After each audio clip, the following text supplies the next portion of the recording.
Hi, my name is Matt. I lead the Growth Accelerator team at Swanky. Thanks for watching our Tips in 10 series, where we seek the best advice from our partners to help online retailers adapt to the rapidly changing e-commerce environment. So today we have Richard from Refersion. So over to you, Richard. Who are you and what does your tool do for online retailers? All right. Hi, everyone. My name is Richard Carrion. I'm the Director of Marketing here at Refersion. And for those of you who are new to hearing about Refersion, we help merchants and brands connect with consumers using affiliate influencer marketing, and we help them do that at scale. But aside from what we do, also for myself, I help essentially tell our story to the world. So giving a voice to a voiceless company, as I usually say. Excellent. So thinking specifically then around what we're experiencing in the e-commerce world at the moment, how, or I suppose why is affiliate and influencer marketing a good alternative to traditional advertising methods? Yeah, that's a really good question. I mean, I wouldn't say it's a great alternative to replace advertising. I think digital advertising will always have its space in a marketer's mix. Even myself as a marketer, I never lean on one channel exclusively. I try to make sure there's a good mix depending on what my goals are. But specific to that question on how it could be a better alternative, I mean, I'll have a couple of research stats that were recently done in light of what's going on today. So from Izzy Insights, they found that 66% of consumers expect that their social media usage during this time is going to increase slightly to significantly. So you're already seeing more than 50% increase in usage because we're at home. And then second, what we're also finding is that 88% of consumers now trust online recommendations as much as they do face-to-face recommendations. And then let's go talk about this idea of trust, right? And while traditional advertising is very, very powerful in its own right, only 33% of consumers actually trust that message that's coming from the advertiser themselves.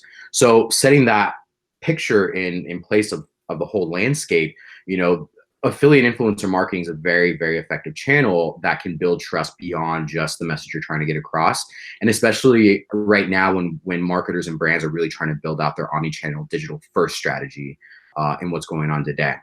And second, it's also more personalized than traditional advertising because you are part of the narrative that the consumer is actually seeking out through whether it's YouTube or content that they're looking on through social. So I think those are a couple key things on why affiliate influencer marketing is going to be a lot more effective than traditional or even digital advertising. Okay. So obviously with traditional marketing, there's a bit of a risk because you don't always know just how well it's going to perform. But I suppose with influencer and affiliate marketing, there's a pay per performance pricing model. So do you think what we're seeing at the moment is going to encourage more brands to adopt that approach?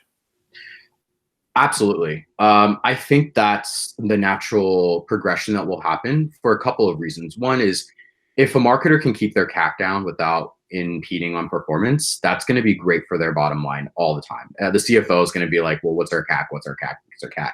So if the marketer can deliver on that through a new channel or mixing in a new channel, that's going to be super powerful to their performance. But also from the essentially pay per action or by performance, that's even more powerful too, because you're guaranteed a certain amount of revenue being generated for the action or the performance that you're driving, and you can customize that as well. You're not at the mercy of the duopoly of impressions and cost per actions. Cool. So for merchants in particular, then, if you were to give them one top tip when they're trying to recruit affiliates and influencers, what would that be? Yeah, well, when it comes to recruitment, there are a couple of channels that you can use. One is, of course, you can go through your social channels. Look for what are called evangelists. So people that are naturally talking about you. They're creating what's called UGC, or user-generated content, and you can source them through looking through hashtags. I've seen some of our clients do kind of like a hackathon where they will go into their social channels and identify these evangelists. So that's one way. Another way that you can really do this at scale as well is the product experience. There's a lot of channels, just like you would with your customers, to get in front of them, create awareness. Okay, well, you can do that immediately following the purchase through email. Or maybe it's in the product unboxing experience. Now that you've joined our community, help tell the world about us. There's other opportunities to do continuous upsells after they made the purchase and maybe done a review. So think of it as a funnel, right? A funnel to acquire, whether it's a customer or in this case, it's an affiliate or influencer, and you want to nurture them from discovery all the way to engagement and retention. And so I think that entire experience that they have with your brand is very, very important. So make sure that you're taking a lot of love and putting a lot of love into that digital experience, but also making sure that there's consistency of communication and that you have some type of incentivized programs. So we have one of our clients that will have milestones for their affiliates, ambassadors, and influencers. And then when they hit a certain threshold, they get graduated into a new program, which has a whole new set of incentives. So those are ways that I think merchants can definitely take advantage of affiliate influencer marketing, but also when it comes to recruiting. Cool. I suppose there's been criticism, hasn't there, around, I suppose, influencers not disclosing that they are advertising. Is there anything that you might be able to say on that? What do you think? Yeah, so I think the law is the law, and the FTC has outlined some very, very specific guidelines, and we encourage that every affiliate and influencer abides by those laws. Also, when it comes to certifications, if they're ever concerned that whether or not those affiliates or influencers are actually understanding of the law and understand what has to be done, because remember, the liability will go back to the brand and that influencer, right? So there are certification programs that merchants can look out for. I don't have a couple of those exact certification programs, but I've come across them. And essentially they are out of the box programs that affiliates and influencers can participate in and get certified in. And it's kind of like your seal of like, I understand what the risk is and I understand what has to be done to protect not only the brand, but also my community and my brand as well. That was good. Yeah, that's a good answer. I might want to hit on this idea that this is a really good time to start building an audience. So even though this audience that you're building isn't necessarily directly buying from you at the forefront, they will associate your brand because you're part of this narrative of what's going on today and being associated with a form of comfort, right? And affiliates and influencers are a great aspect of that, or a great point of view on that, because they have what are called communities, right? And people can move between these communities fluidly. But also when they promote your product or your brand to their communities, they're essentially inviting you into their home where these communities feel safe within those communities. Start building your community now. I think that's what's most important. And the way you can do that is by giving back in some way or form. It doesn't have to be something that you spend money on, right? You talked about budgets and that being a concern. Definitely, everyone has concerns about budgets.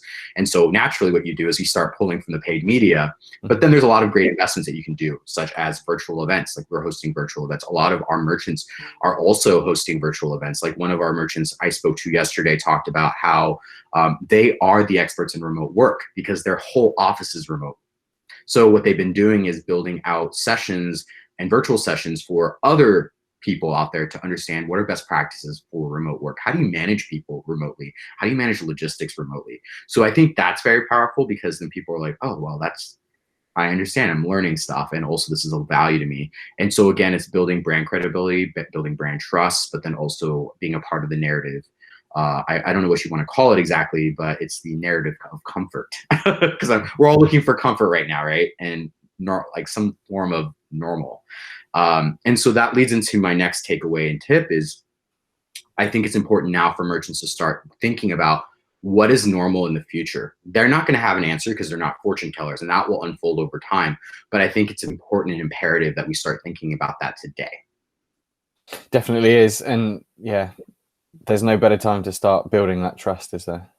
Yeah, this is the best time.